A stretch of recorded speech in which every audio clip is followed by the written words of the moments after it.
Hello everyone. आज हम लोग जो है डिस्कस करने वाले हैं फायर एंड आइस और इसका पूरा डीप एक्सप्लेनेशन करने वाले हैं। जैसे कि इसके बारे में अगर बात किया जाए तो सबसे पहले जानते हैं कि यह पोएम कब पब्लिश हुआ था। तो यह पोएम जो है वह 1920 में पब्लिश हुआ था। कब पब्लिश हुआ था? 1920 में। और देखिए, यह जो पोएम जिस समय पब्लिश हुआ था उस समय क्या था कि वर्ल्ड वार फर्स्ट जो है उसका इफेक्ट भी एकदम ताज़ा था, बिल्कुल करंट में था। जैसे कि आप लोगों को भी पता होगा कि वर्ल्ड वार फर्स्ट जो है 1914 से 1918 तक चला था। तो जितने भी लोग थे सब फ्यूचर डिस्ट्रक्शन के बारे में, मतलब भविष्य में क्या होगा, दुनिया कैसे विनाश होगी, इन चीज़ों के बारे में सभी लोग सोच ही रहे थे। तो रॉबर्ट फ्रोस्ट ने भी क्या किया कि इसको जो है ह्यूमन इमोशंस के साथ जोड़ करके और सिंबलाइज करके बताया है। जैसे कि नेचुरल एलिमेंट्स है फायर एंड आइस, तो फायर एंड आइस को सिंबलाइज करके जो है इस पोएम को उन्होंने लिखा है। किन्होंने लिखा है? तो रॉबर्ट फ्रोस्ट ने। ध्यान रखेंगे, इस पोएम के जो पोएट हैं वह कौन है? तो रॉबर्ट फ्रोस्ट हैं। ठीक है। तो रॉबर्ट फ्रोस्ट इस पोएम के पोएट हैं। और देखिए इसमें सिंबॉलिज्म क्या क्या यूज़ किया गया। जैसे इसमें फायर का प्रयोग किया गया है, इसके अलावा जैसे आइस का प्रयोग किया गया है। तो फायर का मतलब क्या है इस पोएम के अंतर्गत? तो फायर का मतलब ही है डिज़ायर, इच्छा, लालच, greed, lust, passion, anger. Poet ने इसमें फायर को एक डिज़ायर से कंपैरिजन करके बताया है। अब डिज़ायर आप समझ ही रहे होंगे, डिज़ायर मतलब क्या? ह्यूमन डिज़ायर जो है वह कभी भी ख़त्म होने वाला चीज़ नहीं है। जितनी इच्छाएं पूरी होती जाती है उतनी और इच्छा बढ़ती चली जाती है। तो वही है डिज़ायर, अनकंट्रोल वांट्स। अब अनकंट्रोल वांट्स होगा तो स्वाभाविक है कि ह्यूमन नेचर है कि जेलसी होगा ही, जेलसी होगा तो वार भी होगा ही। और इन सब कारणों से डिस्ट्रक्शन फिक्स है, बर्बादी फिक्स है, विनाश फिक्स है। पोएट ने इसमें यह भी समझाया है कि जैसे फायर जो है, फायर क्या होता है? तो जल्द ही किसी भी चीज़ को जलाता है और फायर काफ़ी तेज़ी से फैलता भी है और उस पर कंट्रोल कर पाना बहुत ही मुश्किल होता है। उसी प्रकार जो ह्यूमन ग्रीड है, मनुष्य में जो लालचपन है, वह भी काफ़ी तेज़ी से फैलता है। एक चीज़ अगर उसके पास आ जाए तो और भी चीज़ों के बारे में वह सोचने लगता है। इसी प्रकार अगर हम आइस की बात करें, इस पोएम में जो चर्चा किया गया है, तो आइस किसका प्रतीक है? तो आइस हेट का प्रतीक है, घृणा का प्रतीक है, नफरत का। और समझ ही रहे हैं, आइस कोल्डनेस शो करेगा ही, इनसेंसिटिविटी है ही। इसके अलावा जो कई सारे इंडिफरेंसेस हैं उसके बारे में भी इसमें बताया गया है। जैसे आइस है तो वह जमता है तो उसके बाद क्या करता है, किसी मूवमेंट को वह रोक देता है, लाइफ जो है उसको बिल्कुल स्टॉप कर देता है। तो उसी प्रकार जैसे बताया गया है कि हेटर्ड जो है ना, घृणा जो है, तो यह सब धीरे धीरे क्या करेगा, तो ह्यूमैनिटी को डिस्ट्रॉय कर सकता है। अब देखिए इस पोएम के द्वारा पोएट का कहना क्या है? तो पोएट का कहना है कि मनुष्य की चाहे डिज़ायर हो या फिर हेटर्ड हो, दोनों से दुनिया ईजिली ख़त्म हो सकता है। दोनों का दोनों, चाहे डिज़ायर हो, फायर हो या फिर हेटर्ड, अगर हम आइस की बात करें तो दोनों से दुनिया ख़त्म होना बिल्कुल ईजी है। अब पहले इस पोएम को पढ़ने से पहले उसका कुछ फिलोसफिकल मीनिंग भी जान लेते हैं। जैसे फायर है तो फायर क्या रिप्रेजेंट करता है? तो वह एक्टिव डिस्ट्रक्शन को रिप्रेजेंट करता है। एक्टिव एज लाइक ग्रीड हो गया, लस्ट हो गया, मटेरियलिज्म हो गया। लोग तरह तरह की चीज़ों के बारे में डिमांड करने लगते हैं, तरह तरह की एक्सपेक्टेशन रखने लगते हैं। तो इन चीज़ों से जो है फायर यहाँ पर इसी चीज़ को रिप्रेजेंट करता है कि वह भी क्या कर सकता है, एक्टिवली ईजिली डिस्ट्रक्शन कर सकता है। जैसे वार्स है, एक्सप्लॉइटेशन, शोषण है, या फिर क्लाइमेट डिस्ट्रक्शन है। उसी प्रकार अगर हम आइस की बात करें तो आइस किसको रिप्रेजेंट कर रहा है यहाँ पे? तो पैसिव डिस्ट्रक्शन को रिप्रेजेंट कर रहा है। अब पैसिव डिस्ट्रक्शन क्या? जैसे इनडिफरेंसेस है, रेसिज्म है, भेदभाव किसी भी आधार पर, चाहे रंग के आधार पर हो, किसी भी रूप में हो, तो ह्यूमन रिलेशनशिप को क्या कर सकता है? आइस भी इजीली ख़त्म कर सकता है। अब देखिए इस पोएम में रॉबर्ट फ्रोस्ट क्या बताना चाहते हैं? वह बताना चाहते हैं कि दुनिया जो है सिर्फ फिजिकल रीजन से नहीं बल्कि मानव की जो भावनाएं हैं, ह्यूमन इमोशन है, तो फिजिकल रीजन से तो नष्ट होता ही है, लेकिन मानव की भावनाएं भी अगर इस तरह की हो जाए, चाहे डिज़ायर के प्रति हो या फिर हेटर्ड हो, तो दोनों तरीके से जो है ह्यूमन इमोशन से ईजिली विनाश हो सकता है। अब इस पोएम के स्ट्रक्चर की बात करें तो पोएम का स्ट्रक्चर क्या है, तो पोएम जो आपका है सिर्फ और सिर्फ 9 लाइन का है। कितने लाइन का है? 9 लाइन का है। लैंग्वेज काफ़ी सिंपल है लेकिन मीनिंग काफ़ी डीप है। और इस पोएम की अगर हम राइम स्कीम की बात करें तो राइम स्कीम इसमें यूज़ किया गया है ABA, ABC, BCB, बिल्कुल टर्जा राइमा के आधार पर इटालियन स्टाइल में इस पोएम को रिप्रेजेंट किया गया है। अब देखिए पोएट का पॉइंट ऑफ व्यू क्या है, तो रॉबर्ट फ्रॉस्ट जो हैं वह खुद भी मानते हैं कि उन्होंने क्या किया है, डिज़ायर का एक्सपीरियंस किया है।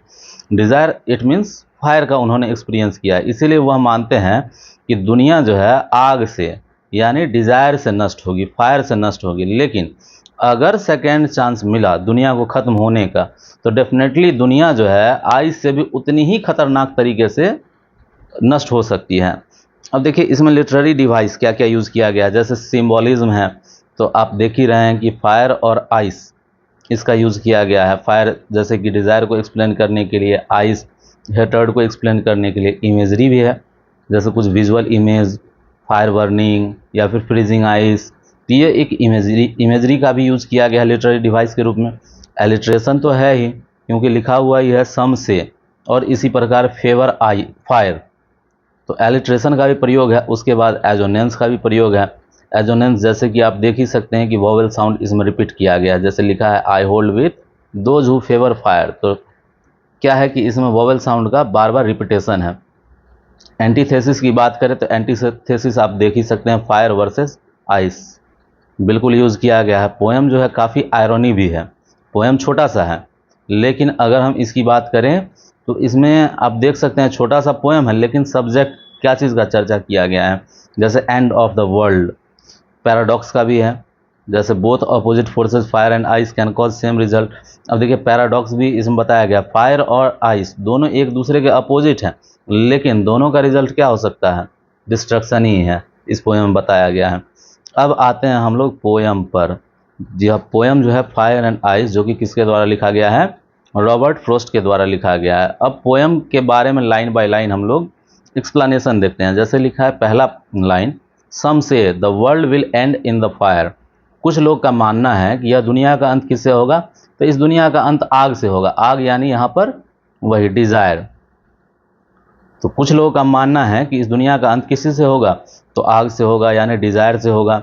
अब देखिए यहाँ फायर का सिंबलाइज किससे है, डिज़ायर से है, ग्रीड से है, लस्ट से, इच्छाएं हैं, लालच है, वासनाएं हैं।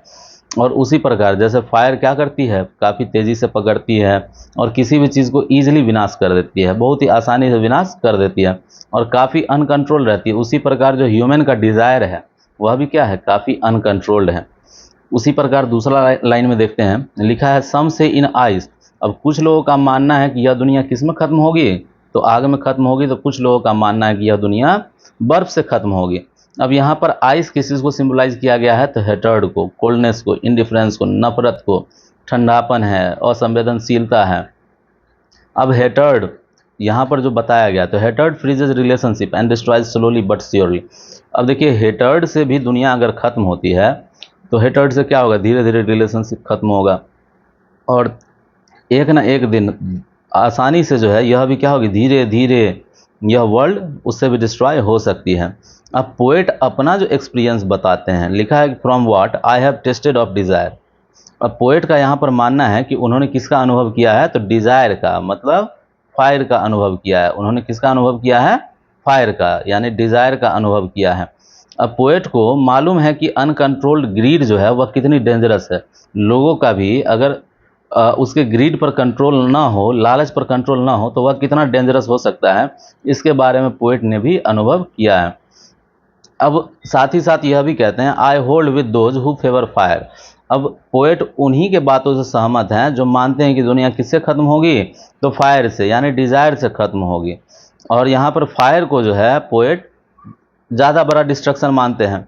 उसके बाद लिखा है but if it had to perish twice. लेकिन अगर दुनिया दूसरी बार नष्ट होनी हो, जैसा कि पहली बार उन्होंने बताया कि पहली बार किससे नष्ट होगी, फायर से यानी डिज़ायर से, तो अगर दूसरी बार भी एंड होना पॉसिबल है, दुनिया का ख़त्म होना पॉसिबल है, तो पोएट कहते हैं I think I know enough of hate. तो पोएट का मानना है कि मुझे लगता है कि यह दुनिया किससे ख़त्म होगी दूसरी बार, तो हेट से ख़त्म होगी, यानी आइस से ख़त्म होगी। किससे ख़त्म होगी, आइस से, तो उन्हें जो है आइस का भी एक पर्याप्त अनुभव है, हेट का भी पर्याप्त अनुभव है। पोएट ने हेटर्ड को भी जो है डिस्ट्रक्टिव पावर, हेटर्ड का भी डिस्ट्रक्टिव पावर भी महसूस किया है। अब लिखा है कि to say that for destruction ice, और पोएट कहते हैं इसीलिए मैं कह सकता हूं कि डिस्ट्रक्शन के लिए आइस भी काफ़ी है। डिज़ायर से तो खत्म होना ईजी है ही, लेकिन अगर आइस की बात करें, गिरना की बात करें, तो उससे भी विनाश होना जो है वह भी पर्याप्त है। 8वां लाइन में लिखा है इज ऑल्सो ग्रेट, आइस भी उतनी ही पावरफुल है जितना कि फायर है ना, जितना कि फायर पावरफुल है आइस भी क्या है, उतनी ही पावरफुल है। एंड वुड सफाइज, और यह दुनिया को ख़त्म करने के लिए पर्याप्त है। जैसे आग से, डिज़ायर से ख़त्म हो सकती है, उसी प्रकार आइस से भी यह दुनिया ख़त्म हो सकती है, हेट से भी दुनिया ख़त्म हो सकती है। हेट भी क्या है, उतना ही डेंजरस है जितना कि डिज़ायर डेंजरस है। अब देखिए पोएट का इसमें मैसेज क्या दिया हुआ है। पोएट का मैसेज है कि human destruction is not only due to natural disaster but mainly due to human emotions. अब पोएट का मानना है कि यह दुनिया, यह जो ह्यूमन है ना, यह ह्यूमन डिस्ट्रक्शन सिर्फ और सिर्फ प्राकृतिक आपदाओं से नहीं संभव है, बल्कि क्या है कि अगर यह दुनिया खत्म होती है तो वह मैसेज देना चाह रहे हैं कि ह्यूमन के इमोशन से भी इजीली खत्म हो सकती है। जैसे ग्रीड का इसमें प्रयोग किया गया है, डिज़ायर है, हेटर्ड, आइस, ग्रीड जैसे कि फायर का प्रतीक इन्होंने बताया है।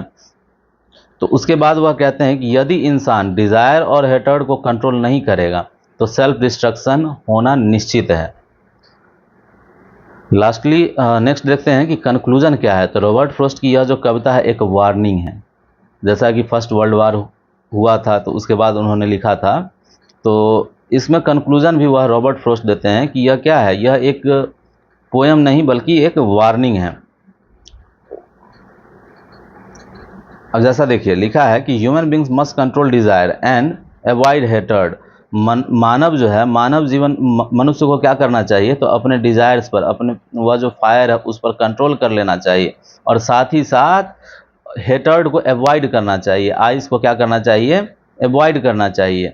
अदरवाइज वर्ल्ड का अदरवाइज यह जो संसार है इसका डिस्ट्रक्शन क्या है, ह्यूमन इमोशन की वजह से होगा, है ना, सिर्फ और सिर्फ नेचर की वजह से नहीं होगा। अब पोएम जो है, पोएम तो काफ़ी शॉर्ट है, लेकिन अगर इसके फिलोसफिकल मीनिंग की बात करें तो फिलोसफिकल मीनिंग क्या है, बहुत ही गहरा है। तो चलिए आज का पोएम हमारा यहीं पे ख़त्म होता है। नेक्स्ट वीडियो में इससे आगे इसके कुछ क्वेश्चंस के बारे में देखेंगे। Thank you.